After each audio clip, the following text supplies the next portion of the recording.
Mr. President, distinguished delegates, ladies and gentlemen, it is my pleasure to address you for the first time as the Special Rapporteur on the human rights of migrants.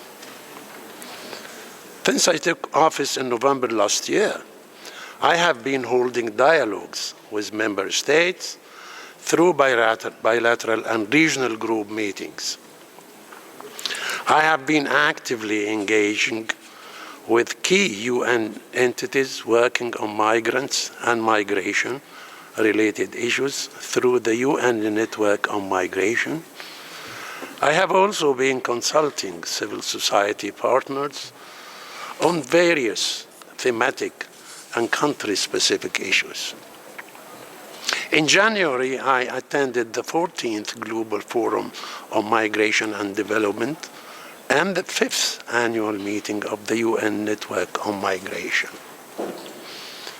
My mandate also joined the platform of independent experts on refugees' rights to coordinate with other international and regional experts and contribute to joint advocacy initiatives aimed at enhancing the protection and promotion of the human rights of individuals in need of international protection in the context of mixed movements. Mr. President, the promotion and protection of human rights of migrants is crucial at a time when the political discourse around migration has taken a negative, inflammatory, and divisive turn, when migration-related disinformation and xenophobia are on the rise, and when many have forgotten or denied the benefits of migration. Historically, countries open to immigration have recognized the potential of lower-income migrants welcoming labor migrants from Europe who were surplus to the needs of the labor market of the time and often arrived with nothing. Many success stories in the 19th and 20th century featured migrants who overcame adversity, spurred entrepreneurship and job creation, and contributed to shaping prosperous, high-income countries. Today, strict immigration criteria would prevent many such individuals from migrating regularly. The hostile, dehumanizing, and criminalizing narratives now surrounding migrants, in particular those in irregular situations, demonstrate a lack of understanding of the context. It is against this background I decided to dedicate my first report to this Council on the revisiting migrants' contribution to societies with a human rights-based approach, and to provide an analysis on the facilitating and hindering factors in this respect. Distinguished delegates, to be very clear, migrants are right holders, and their rights should be fully respected and protected, regardless of the contribution that they make to society. All states need to recognize the inherent human dignity of migrants and states' human rights obligation under international human rights law. Having said that, my report offers a reminder of the wealth of opportunities that migration and migrants present to societies willing to embrace diversity and inclusion. I call on member states and stakeholders to refocus attention on migrants' contributions and evaluate them with comprehensive framework that encompasses socio-cultural enrichment, civic political engagement, and economic benefits. Lives are enriched by the customs, traditions, technologies, skills, and knowledge that migrants carry with them across the world. From food to ways of learning, health treatment, sport, music, and clothes, migrants improve lives and enrich cultures. Migrants derive socio-cultural growth in their home countries through transferring social remittances, ideas, values, and practices.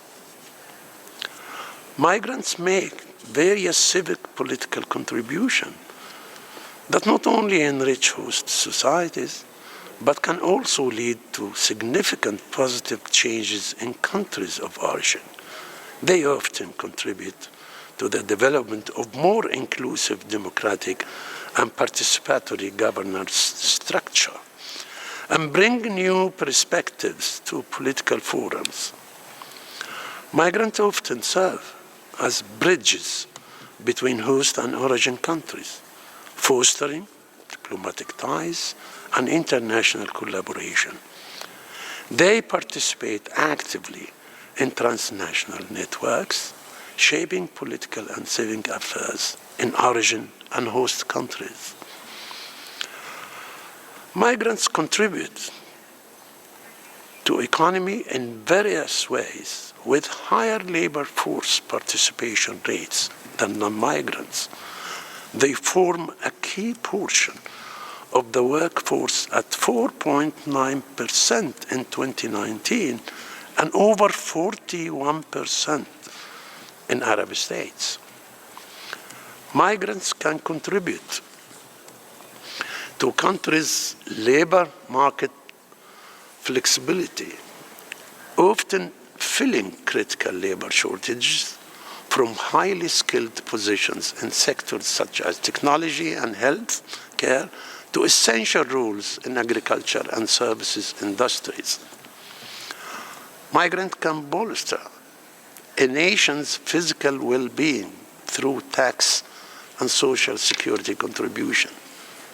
Meanwhile, remittances from migrants play a pivotal role in economies of low and middle income countries, reaching $669 billion in 2023, which exceeds foreign direct investment and far outstrips official development assistance. Mr. President, migrant continued contribution and enormous benefits that they bring to society are clear. Nevertheless, several factors have enabled a shift in societal perception of migrants. Once viewed as a positive economic and social force, migrants are now increasingly viewed as a security threat that must be controlled. Concurrently, many countries have adopted selective immigration policies with divisive views of desirable and undesirable migrants and creating gross inequalities in terms of access to regular migration, with people in lower income countries, in particular African countries, most severely restricted in their access to the benefits of migration and their ability to contribute as migrants around the world. This exacerbates global inequalities. Migrants frequently encounter discrimination and xenophobia in both transit and destination countries, curtailing their job prospects, access to services, and social inclusions. Migrants in irregular situations often find their human rights are not recognized, affecting their safety, dignity, and ability to participate in and contribute to society. In other cases, despite their contributions, migrants in irregular situations, in particular women, are often denied social protection, increasing their risks to poverty and exploitation. My report concludes that supporting an evidence-based narrative on migration is crucial for upholding migrants' rights and ensuring that their contributions are acknowledged and valued. Distinguished delegates, to enrich our discussion during this interactive dialogue, I invite you all to reflect on the following questions. How to overcome obstacles in law and in practice which hinder the realization and/or recognition of migrants' contributions in communities of origin, transit, and destination. What could the state, UN entities, and civil society do to foster migrants' socio-cultural, civic, political, and economic contribution in societies of origin, transit, and destination? How to promote an evidence-based narrative about migration? In the report drafting process, I am encouraged by numerous submissions from states, United Nations entities, civil society actors, and other own practices designed to support migrants' contribution and an evidence-based narrative on migration. I would like to hear more from you in this regard and to see these good practices being replicated. In my view, to foster migrants' contribution in society, governments should establish a dedicated government department to refocus attention on the benefits that well-managed migration offers, strengthening anti-discrimination laws and initiatives, ensure the protection of humans and labor rights of migrants, support legislation and initiatives aimed at migrant integration, empower migrants by ensuring freedom of association and collective bargaining, guarantee migrants access to legal remedies for human rights violations, expand regular pathways and regularization programs, make efforts to promote an evidence-based narrative about migration are crucial for acknowledging and maximizing migrant contribution to society. Distinguished delegates, with respect to country visits since I took office, I have expressed interest to a number of states for an official visit. In this regard, I thank Kuwait for their cooperation and willingness to receive my mandate for an official visit. I would also like to thank Canada for its acceptance of an official visit to the country in May next year.